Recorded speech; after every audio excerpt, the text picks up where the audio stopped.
Good morning students. आज हम chapter 12 का topic factors on which resistance of a conductor depends, हम ये चैप्टर का ये टॉपिक करेंगे। ठीक है। At a given temperature resistance क्या होता है? Resistance is a property of a material which oppose the flow of current in a circuit. जो कि सर्किट में करंट को फ्लो करने से अपोज करता है, उसे हम रेजिस्टेंस कहते हैं। और कंडक्टर वो होता है जो कि करंट को अपने अंदर से पास होने देता है, कोई भी मटेरियल जो अपने अंदर से इलेक्ट्रिक करंट को पास होने देता है। तो उसी के अंदर जो रेजिस्टेंस होता है वो किन चीज़ों पे डिपेंड करता है? It depends on three things. First is length, second is cross section area and third is the nature of material of conductor. तो हम एक एक करके ऑब्जर्व करेंगे। ठीक है।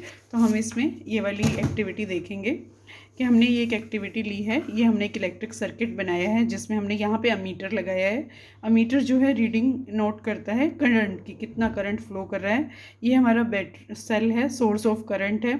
ये हमने प्लग की है, जिसका प्लग की है जो कि इस तरह का जो सिंबल है ये है क्लोज्ड का, सॉरी ओपन का, जिसमें कि हमारा स्विच ऑन है, मीन्स करंट फ्लो कर रहा है। और ये हमने रजिस्टर लगाया है। ठीक है।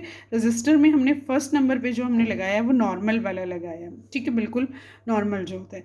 तो हम 4 ऑप्शन लेंगे। फर्स्ट में हमने नॉर्मल, सेकंड में हमने डबल की है लेंथ इसकी, थर्ड में इसमें हमने थिकनेस बढ़ाई है और फोर्थ में हमने nature of the material change किया है। ठीक है। तो हम चारों में नोट करेंगे, चारों की रीडिंग नोट करेंगे। और जब हमने इन चारों की रीडिंग नोट की तो हमारे पास जो हमने जब चारों की रीडिंग नोट की तो हमारे पास ऑब्जर्वेशन आई कि अगर हम लेंथ बढ़ाते हैं, ठीक है, तो आप इसमें देखते जाना, अगर हम ये लेंथ बढ़ाते हैं, डबल कर देते हैं लेंथ, ठीक है, अगर हम लेंथ बढ़ाते हैं तो क्या होता है? रेजिस्टेंस जो है, अगर हम लेंथ बढ़ाते हैं तो रेजिस्टेंस जो है, लेंथ इज़ इंक्रीज। अगर हमने डबल की है तो जो अमीटर की रीडिंग है वो हाफ हो जाती है, जो करंट फ्लो कर रहा था वो हाफ हो जाता है। It means resistance is increase, resistance बढ़ गया है। मीन्स अगर हम लेंथ बढ़ाते हैं तो रेजिस्टेंस भी बढ़ जाता है। सेकंड जो हमने ऑब्जर्वेशन की वो हमने की, अगर हम थिकनेस बढ़ाते हैं, अगर हम थोड़ी सी मोटी मेटल की वायर, थोड़ी सी जो वायर है उसको थोड़ी थिकनेस वाली लेते हैं, मीन्स क्रॉस सेक्शन एरिया बढ़ा देते हैं उसका, क्योंकि वायर आपने देखा होगा इस तरह से राउंडेड बनी हुई होती है, तो ये जो कहलाता है ये क्रॉस सेक्शन एरिया होता है। अगर हम इसकी थिकनेस बढ़ाते जाएंगे तो क्रॉस सेक्शन एरिया बढ़ता जाएगा। तो हमने जब सेकेंड टाइम किया उससे, तो हमने थिकनेस बढ़ा दी वायर की, क्रॉस सेक्शन एरिया बढ़ा दिया, जिसकी वजह से अमीटर रीडिंग भी इंक्रीज हो गई। मीन्स मोर करंट फ्लो कर रहा है, मीन्स ज़्यादा क्रॉस सेक्शन एरिया हुआ तो ज़्यादा करंट फ्लो किया, रेजिस्टेंस कम हो गया। तो R is equal to inversely proportional A हो गया। अगर हम थर्ड जो हमने की करनी थी reading, if we change nature of material of conductor, अगर हम मटेरियल के जो कंडक्टर है उसका जो मटेरियल है, जिस मटेरियल से वो बना है, वो कंडक्टर है, लेस कंडक्टर है, हाई कंडक्टर है, उसके नेचर को चेंज करते हैं तो हम देखते हैं कि रीडिंग में थोड़ा सा चेंज आ जाता है। अगर हम सबसे स्टार्टिंग में हमने निक्रोम वायर ली थी, अगर उसकी जगह हम चेंज करते हैं copper wire of same length, same cross section area, तो हम देखते हैं कि अमीटर की जो रीडिंग है वो चेंज हो जाती है। और उसमें क्या चेंज आया है? जो निक्रोम की वायर थी उसकी रेजिस्टिविटी ज़्यादा थी, कॉपर की रेजिस्टिविटी कम थी। मीन्स जो निक्रोम था वो ज़्यादा रेजिस्ट कर रहा था, उसमें रेजिस्टेंस की वैल्यू ज़्यादा आ रही थी और करंट कम फ्लो कर रहा था।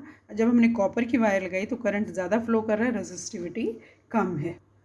अब हमने पिछली दोनों ऑब्जर्वेशन से देखा कि जो रेजिस्टेंस है वो डायरेक्टली प्रोपोर्शनल है एल के और इनवर्सली प्रोपोर्शनल है एरिया ऑफ क्रॉस सेक्शन के। ठीक है। तो अगर हम इनको मैथमेटिकली लिखेंगे, if we want to write them mathematically, तो हम इस तरह से लिख सकते हैं, resistance is directly proportional to L upon A. ठीक है। तो अगर हम इनका ये साइन ऑफ प्रोपोर्शनलिटी हटाते हैं तो ये हम एक साइन लगाते हैं जिसको हम रो प्रोनाउंस करते हैं, रो। ठीक है। And that is called the constant of proportionality, और इसको हम कांस्टेंट ऑफ प्रोपोर्शनैलिटी बोलते हैं। And it is called the electrical resistivity of the material of conductor, और इसको हम इलेक्ट्रिकल रेजिस्टिविटी ऑफ मटेरियल बोलते हैं। और इसका ऐसा यूनिट जो है वो ओम मीटर है, क्योंकि एरिया ऑफ क्रॉस सेक्शन जो है हम मीटर में नापते हैं, और जो लेंथ टोटल जो हमने रेजिस्टेंस का जो यूनिट लिया है वो ओम है। ठीक है। मेटल्स और एलॉयज़ जो होती हैं, जो मेटल्स होती हैं आपने पढ़ा हुआ था पीछे, लास्ट ईयर भी पढ़ा होगा। जो मेटल्स होती हैं और एलॉयज़ होती हैं, एलॉयज़ क्या होती हैं, जब हम 2 या 3 मेटल्स को मिला के एक बना देते हैं तो उसको हम एलॉय कहते हैं, जिसमें डिफरेंट डिफरेंट मेटल्स मिली हुई होती हैं। ठीक है, 2 या 3 मेटल को मिला के जब हम बनाते हैं तो उसे हम एलॉय कहते हैं। तो मेटल्स और एलॉयज़ जो होती हैं उनकी बहुत लो रेजिस्टिविटी होती है। ठीक है, लगभग 10⁻⁻8 ओम मीटर से लेके 10⁻⁻6 ओम मीटर तक होती है।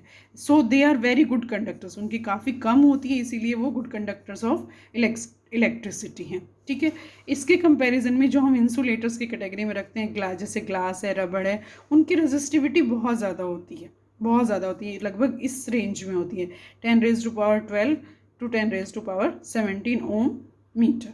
ठीक है, तो इसीलिए हम उनको इस काम के किसी भी इलेक्ट्रिकल उसके लिए हम यूज़ नहीं कर सकते, उसको हम यूज़ करते हैं जिससे कि हम इलेक्ट्रिकल शॉक से बच सकें, ऐसी चीज़ों के ऊपर कवरिंग की तरह से।